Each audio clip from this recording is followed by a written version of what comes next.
इसको आँख की अब तो अपने बाप ने, ये यूजलेस आदमी बात के टीवी पे बैठकर मेरे खिलाफ बात करता है, तो ये क्या है ये हम सुनते हैं। और एनकरेज कौन करता है? पॉलिटिकल फोर्सेस जो हमारी सियासत चमका रहे हैं, पीएमएलएन वाले, नवाज शरीफ साहब, ये उनको एनकरेज करते हैं, करो मेरे खिलाफ बात करो, पर्चे भी दर्ज करवाओ, एफआईआर भी डालो। मैं इनसे इन बातों से नहीं, ये हैं इसके फेस करेंगे, इनको कोर्ट्स में फेस करेंगे।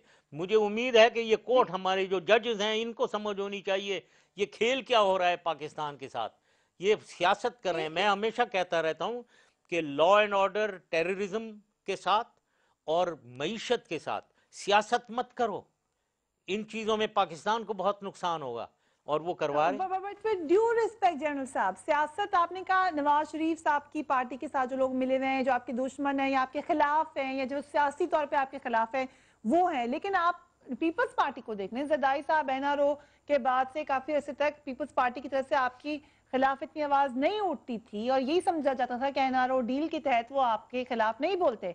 मगर अब वो उनकी हुकूमत के लोग आपके खिलाफ बोलते हैं। जहांगीर बदर साहब ऑन रिकॉर्ड कई बार आपको बेनजीर भुट्टो का कातिल कह चुके हैं। रेड वारंट रहमान मलिक साहब ने आपके जारी करवाए हैं। अब उनकी हुकूमत खुल के आपके खिलाफ बोलती है। हाँ, तो कौन रह गया जो आपको सपोर्ट कर रहा है? वेल कोई सपोर्ट देखे ना, जो सपोर्ट मेरा सपोर्ट कर रहा है अल्लाह ताला, और मैं पाकिस्तान के हक में हूँ, पाकिस्तान की अवाम से मैं एक्सपेक्ट करता हूँ सपोर्ट, और किसी से सपोर्ट नहीं एक्सपेक्ट करता हूँ, क्योंकि पाकिस्तान को, अवाम को समझ होना चाहिए कि पाकिस्तान जा रहा है।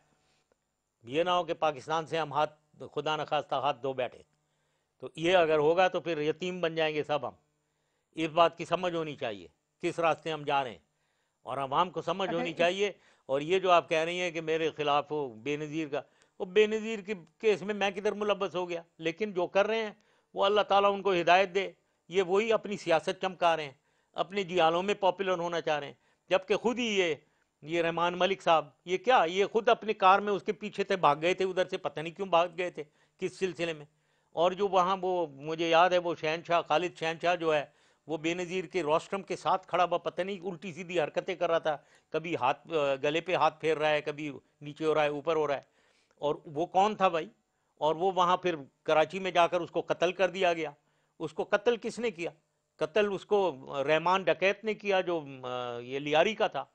थोड़े दिन बाद उसको भी कत्ल कर दिया गया। इसकी इन्वेस्टिगेशन नहीं करनी रहमान मलिक साहब आपने?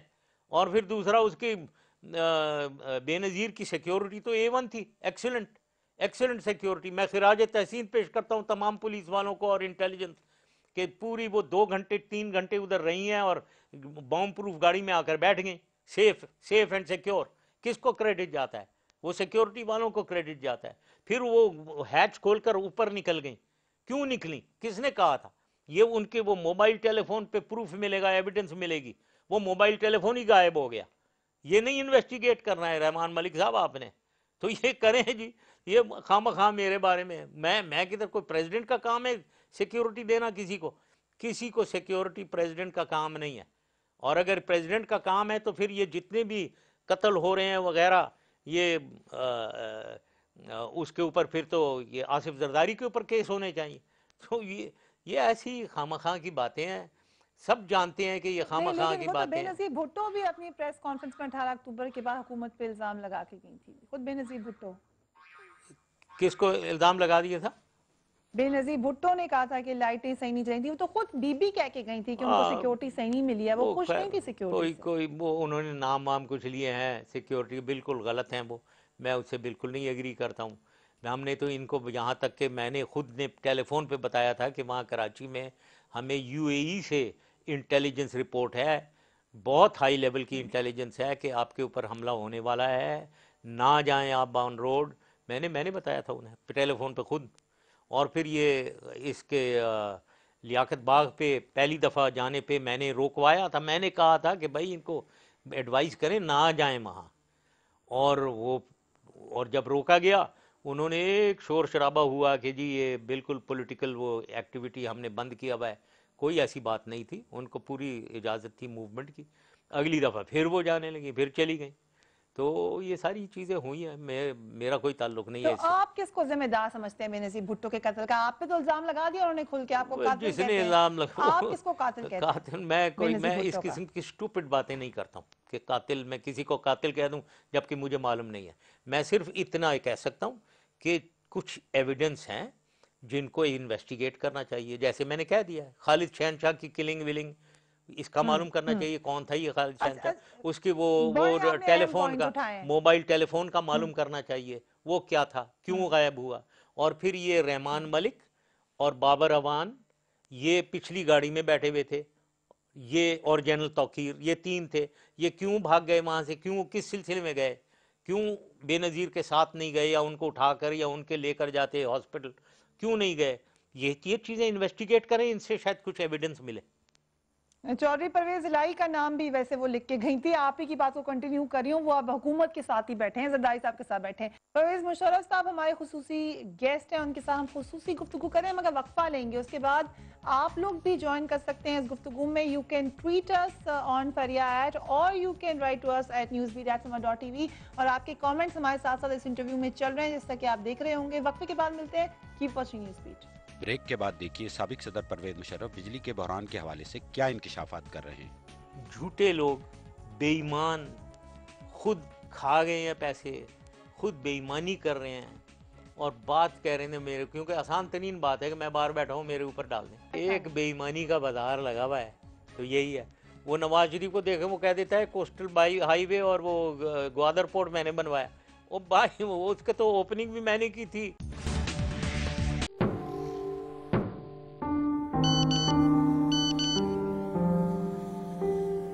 समंदर में फंसा हुआ जहाज निकाल लिया गया है, तमाम लोग महफूज हैं। शहर से दूर हूँ पर खबरों से दूर नहीं। तो अभी अपना फोन उठाइए और समा SMS न्यूज अलर्ट्स हासिल करने के लिए SA टाइप कीजिए और भेज दीजिए 8125 पर। समा SMS न्यूज अलर्ट्स, जानते रहना लाजमी।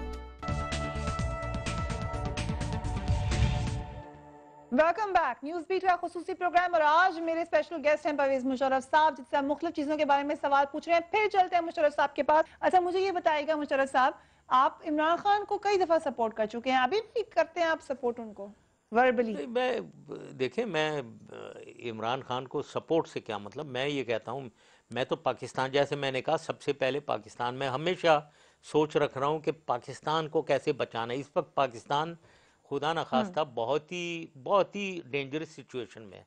अब इसको बचाकर आगे कैसे लेकर जाना है, उस सिलसिले में मैं कहता हूँ कि अगले इलेक्शन भी आ रहे हैं। मैं इसके भी हक़ में नहीं हूँ कि फ़ौज कुछ करे, मैं इसके ज़रूर हक़ में हूँ कि इन इलेक्शंस में ये फेयर और इम्पार्शल हों और फ़ौज सुपरवाइज़ करे। मैं इसके हक़ में हूँ कि इंटरिम गवर्नमेंट बिल्कुल न्यूट्रल होनी चाहिए और सुप्रीम कोर्ट को और इलेक्शन कमीशन को इंश्योर करना चाहिए। ये इसके हक़ में हूँ मैं।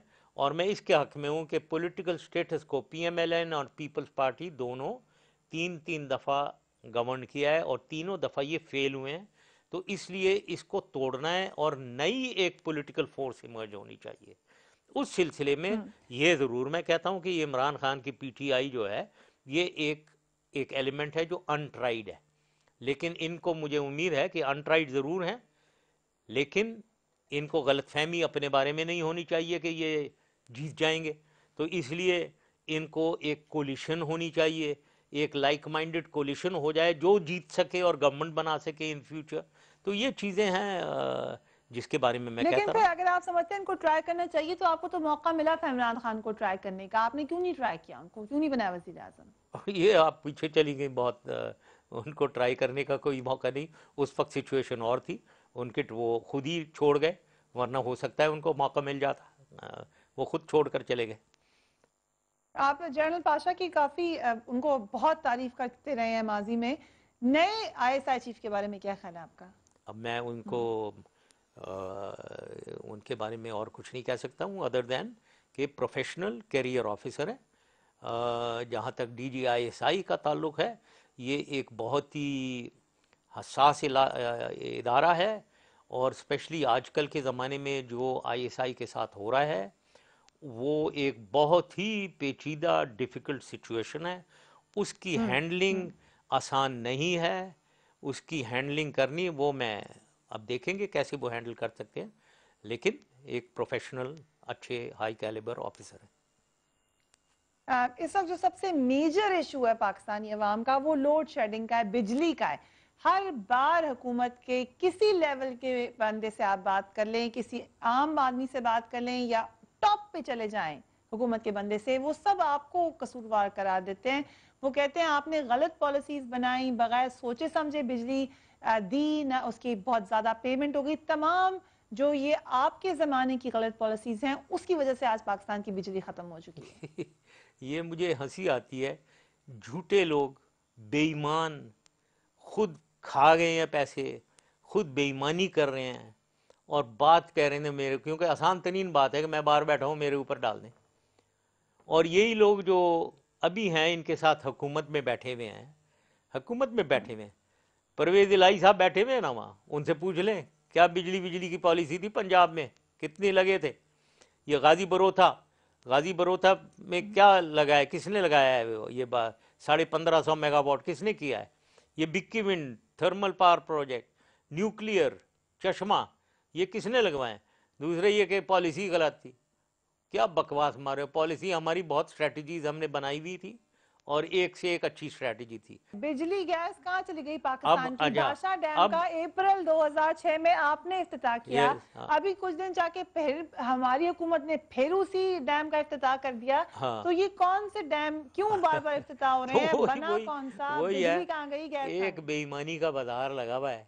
तो यही है, वो नवाज शरीफ को देखे वो कह देता है कोस्टल हाईवे और वो ग्वादर पोर्ट मैंने बनवाया। ओ भाई, उसके तो ओपनिंग भी मैंने की थी, अर्थ ब्रेकिंग भी मैंने की और इफ्तिताह इनॉग्रेशन भी मैंने की है, वो हमने बनवाया।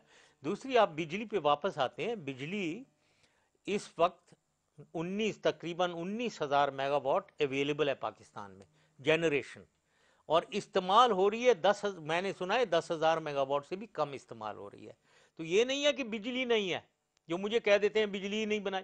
वो बिजली तो है बाबा, उसको पैसे तो दो। वो बिजली प्रोड्यूसर को, वापडा के पास पैसे नहीं है, वो पैसे ही नहीं देते हैं, तो वो आगे ऑयल और गैस प्रोड्यूसर को नहीं देते। तो सर्कुलर डेट प्रॉब्लम है। इसको बार बार लोग झूठ बोलते हैं और लोगों को धोखा देते हैं। बिजली नहीं है, बिजली तो परवेज मुशर्रफ ले गया जेब में भर के। वो परवेज मुशर्रफ के ज़माने में 18,000 मेगावाट बिजली थी और वो बिजली चाहिए थी। अभी तो बिजली चाहिए भी नहीं है, 14,000 अभी डिमांड जो मैंने सुना है, मैंने वापडा से एक दफ़ा ऐसी चेक करवाया था, 14,000 मेगावाट की डिमांड है टोटल पाकिस्तान में, क्योंकि इंडस्ट्री का भट्ठा बैठा हुआ है, कमर्शियल बैठा हुआ है, तो कोई डिमांड नहीं है। हमारे पास वो बिजली है जो हमें चाहिए, लेकिन सर्कुलर डेट, ये फाइनेंशियल प्रॉब्लम है, ये बिजली का प्रॉब्लम नहीं है। परवेज मुशर्रफ साहब, थैंक यू वेरी मच, आप हमारे प्रोग्राम में आए। आखिरी बात फिर मैं यही करूंगी, आपने बार बार ये बात कही कि क्योंकि आप बाहर हैं इसलिए आपके ऊपर हर चीज का इल्जाम लगा दिया जाता है, तो फिर मेरे ख्याल से आपको वापस आकर ही जवाब देना चाहिए। फिर बता दें मुझे, दोबारा पूछ रही हूँ मैं आपसे, कब आएंगे आप? हाँ, मैं भैया, मुझे पूरा इसका एहसास है कि मुझे वापस आना चाहिए ताकि मैं जवाब दूं, और हम मेरे लोगों को जवाब देना चाहिए, लेकिन उसमें मेरे लोगों को आप टेलीविज़न पे बुलाया करें ताकि वो जवाब दें इन बातों का, और सही जवाब दें। दूसरी चीज़, मेरे आने की मैं अभी तारीख नहीं दे सकता हूँ, क्योंकि एक दफ़ा देकर फिर बैकआउट करना पड़ा।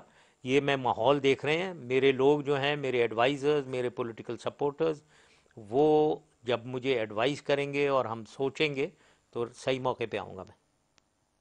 Thank you very much general Parvez Musharraf हमें ज्वाइन कर रहे थे लंदन से, अपनी रिहाइश गाह से। बहुत सारी बात उन्होंने की, साथ ही साथ ये भी कहा कि अभी वो अपनी वापसी का वक्त नहीं बता सकते। नेटो सप्लाई लाइन जो कि इस वक्त का इंतहाई अहम इशू है, उसके हवाले से एक ब्लॉग भी हमारे न्यूज़ बीट के पेज के ऊपर बन चुका है, जिसके ऊपर आप देख सकते हैं, which is Newsbeat with Faria Idrees on Facebook, और you can write to me on my email address which is newsbeat@sama.tv। आज के इंटरव्यू के हवाले से, पाकिस्तान की सिचुएशन के हवाले से आज के लिए इतना ही। अपना ख्याल रखिएगा, अपने घर वालों का ख्याल रखिएगा। अल्लाह हाफिज़।